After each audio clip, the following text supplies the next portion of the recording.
प्रदेश के मेरठ की एक घटना पूरे देश में चर्चा का विषय बनी हुई है।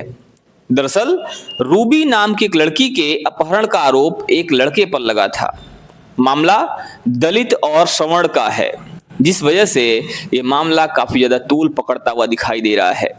लेकिन इस कहानी में एक नया मोड़ आता है और कहानी में मोड़ ये है कि लड़की और लड़के के प्रेम प्रसंग की बात सामने आती है। दोनों को रुड़की से गिरफ्तार कर लिया जाता है। अब इस मामले में क्या कार्रवाई हो रही है, ये मामला क्यों इतना चर्चा में है, मामले के अंदर की बात क्या है, इन सब मुद्दों पर बात करने के लिए हमारे साथ हैं वरिष्ठ पत्रकार शीतला तिवारी जी। इनसे समझने की कोशिश करेंगे कि आखिर ये जो मामला इतना तूल पकड़ रहा है, इसके पीछे वजह क्या है और इसकी सच्चाई क्या है।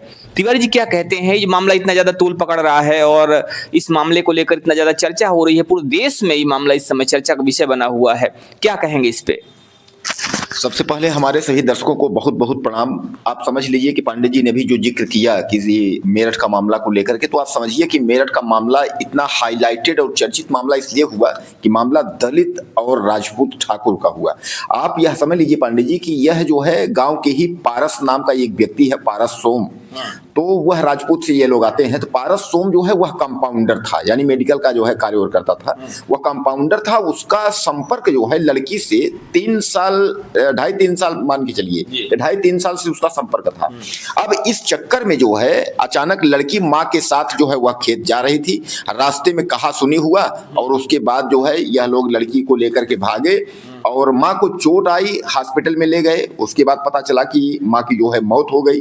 अब पांडे जी जैसे यह पता चला कि लड़की को लेकर के जो है यह सवर्ण लोग जो है ये भागे हैं, दलित, दरअसल वो लोग दलित हैं, तो दलित लड़की को लेकर के जैसे भागे, वैसे चंद्रशेखर रावण और तमाम जो है विपक्ष के नेता अखिलेश यादव जो है इस पर टिप्पणी करना शुरू कर दिए। चंद्रशेखर रावण यहाँ तक कि वहां पहुंचे भी, हालांकि पुलिस ने उनको रोकने की कोशिश की, लेकिन वह लड़की के घर पहुंचने में हालांकि सफल तो नहीं हुए, लेकिन पैदल उतर कर दौड़ते दिखे।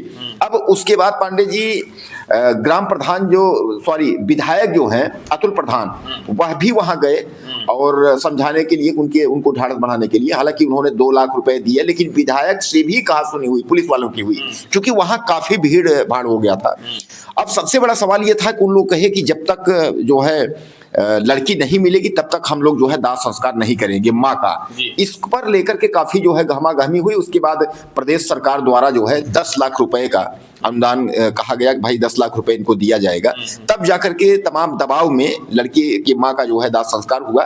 लेकिन आनन फानन में जो है पुलिस ने 24 घंटे से 48 घंटे के बीच में ही उन लोगों को रुड़की में जो है पकड़ लिया। दरअसल उसने जो है, जो लड़का था कंपाउंडर, उसने टेलीफोन करके किसी से कहा कि मैं बस रुड़की से निकलने वाला हूँ, निकल रहा हूँ। इसी पर जो है तमाम पुलिस वाले जो है अपना जुगाड़ लगा के, आप समझते हैं, उसमें उनको पकड़े।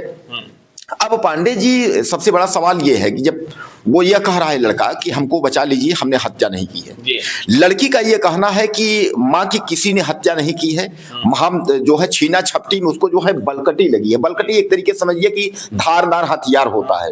तो आखिर पांडे जी सवाल ये है कि धारदार हथियार का वहां यूज कौन कर रहा था। यहाँ देखिए, यहाँ संदेह है कि आखिर या तो राजपूत जो लड़का है ये आपका, अब इसमें एक नाम और आ रहा है सुनील का, इसमें कहा जा रहा है कि सुनील और पारस कंपाउंडर, अब प्लस 1-2 लड़के और है, यानी कुल मिला के एक झुंड आप समझिए इन लोगों का। सबसे पहली बात तिवारी जी ये है कि पहले लड़की के परिवार वालों ने एक आरोप लगाया कि लड़की का अपहरण किया गया है।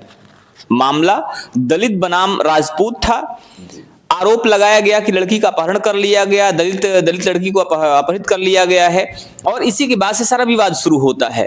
लेकिन अब लड़की ये कहती है कि नहीं, हत्या नहीं की गई है। उसमें एक बात ये भी कही गई थी कि अपहरण किया गया है और माँ को मार दिया गया है, माँ को मार के अपहरण किया गया है, तो ये बात सामने आई थी। लेकिन अब जब लड़की कह रही है कि नहीं, ऐसा नहीं हुआ है, मारा नहीं गया है, हत्या नहीं की गई है, और दोनों एक साथ बरामद होते हैं, तो अगर अपहरण होता तो क्या लड़की साथ साथ घूमती टहलती?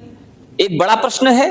और कहीं ना कहीं ये बहुत चीजों की तरफ इशारा कर रहा है कि जो भी बातें कही जा रही थी, कहीं ना कहीं वो बातें वैसी नहीं हैं, वो बातें उतनी सही नहीं हैं जिसको पेश किया जा रहा था, जिस ढंग से उसको दावा किया जा रहा था। अब दूसरी बात आती है कि वर्तमान में जो दोनों लोगों को पकड़ा गया है, तो अब देखने वाली बात यह है कि क्या वास्तव में ये जो लड़की और लड़के हैं इन्होंने हत्या किया है। चूंकि अब लड़का गुहार भी लगा रहा है, अभी देखा यह गया है कल की डेट में जब उसको कोर्ट में लाया गया, तो कोर्ट में वो इस बात का बार बार इस बात को कहते हुए अपने आप को निर्दोष बता रहा था कि नहीं, हमने हत्या नहीं किया है, मुझे बचा लीजिए, बचाने गुहार लगा रहा था वो। जब उसने मीडिया कर्मियों को देखा, हालांकि उसको पहचान पाना मुश्किल हो रहा था, जिस तरह से उसने उसको ढका गया था, पूरा वो ढका हुआ था तो सुरक्षा की दृष्टि से, तो उसको पहचान पाना मुश्किल हो रहा था। लेकिन जैसे उसने पत्रकारों को देखा, मीडिया कर्मियों को देखा, तो उसने ये कहा कि नहीं, हमने हत्या नहीं की है और हमें बचा लीजिए। क्या लगता है आपको कि ये जो चीजें हैं, जो दावे किए गए, ये कहां तक सही हैं? पांडे जी, सबसे बड़ा सवाल तो यहाँ है कि सबसे पहले जब माँ की हत्या, यानी माँ हॉस्पिटल में गई, उसकी मौत हो गई, तो वहाँ आग जैसी घटना यही हुई कि दलित की जो है युवती की माँ की हत्या करके युवती को अगवा किया गया, उन्हें अपहरण किया गया। और वहां यह भी दिखाया गया कि लड़की नाबालिग, उस समय नाबालिग की बात चल रही थी, नाबालिग, जबकि लड़की की उम्र जो है वह 21 से 22 साल है। उसके पिता ने भी ये बात जो है कहा कि जो है लड़की हमारी जो है 20 से 21 साल है, उसकी हम शादी भी सेट किए थे अप्रैल में, ये सब बात चल रही थी। अब सबसे बड़ा सवाल यह है कि लड़का जो है यह कह रहा है कि प्रेम प्रसंग जो है 2.5-3 साल से, ये तो आपके सामने भी हमारे दर्शक भी देख रहे हैं। तो इसमें सीधे, अच्छा गांव की अगर हम बात करें तो पुलिस ने जो गांव में जिक्र किया, तो गांव वाले भी बताए कि 2.5-3 साल से लड़की से लड़का बात करता था, यानी जो है प्रेम प्रसंग का मामला है सीधे सीधे। अब पांडे जी, रही बात हत्या की, तो हत्या की लड़की कह रही है किसी ने मारा नहीं है, छीना छपटी में जो है वो बलकटी लगी है, एक धारदार हथियार। अब सवाल यहाँ है कि आखिर जब छीना छपटी हो रही थी, लड़की को भगा रही थी, बलकटी किसके पास था? राजपूतों की तरफ से बलकटी था कि बलकटी जो है माँ ली थी कि लड़की ली थी? लेकिन लड़की सीधे सीधे कहीं ना कहीं यहाँ जो है लड़की जो है अब राजपूत लड़के को बचाने का प्रयास कर रही है। और एक दूसरे पर आरोप प्रत्यारोप पहले हो रहा था। पहले लड़की कही हमने नहीं मारा, लड़के ने कहा हमने नहीं मारा, यानी एक दूसरे पर आरोप प्रत्यारोप लग रहा था। लेकिन अब सीधे सीधे लड़की जो है बचा रही है, वो कह रही है कि माँ को किसी ने नहीं मारा है, और माँ जो है वह बलकटी से जो है वो उसको जो है चोट लगी है, उसके बाद जो है माँ की मौत हो गई है। तो अब इस पर आप क्या कहना चाहेंगे? देखिए, इस पर यही कहना है कि ये मामला जांच का, हालांकि प्रेम प्रसंग का विषय तो है, अगर प्रेम प्रसंग का मामला ना होता तो दोनों साथ साथ ना मिलते। किसी को कोई अपहरण करेगा तो लेके नहीं टहलेगा। तो सीधा सा मामला ये स्पष्ट है कि ये अपहरण का मामला नहीं है, मामला प्रेम प्रसंग का ही है। हालांकि पुलिस भी इस बात को समझ चुकी है कि मामला प्रेम प्रसंग से जुड़ा हुआ है। लेकिन तो नारी निकेतन भेजे हैं और लड़के को जो है उस पे जो नाबालिग, लड़का नाबालिग बता रहे हैं, तो लड़के को जो है नाबालिग जेल में भेजे हैं, लड़की को जो है नारी निकेतन भेजे हैं, यानी कहने के साथ लड़की को जो है जेल नहीं भेजे हैं।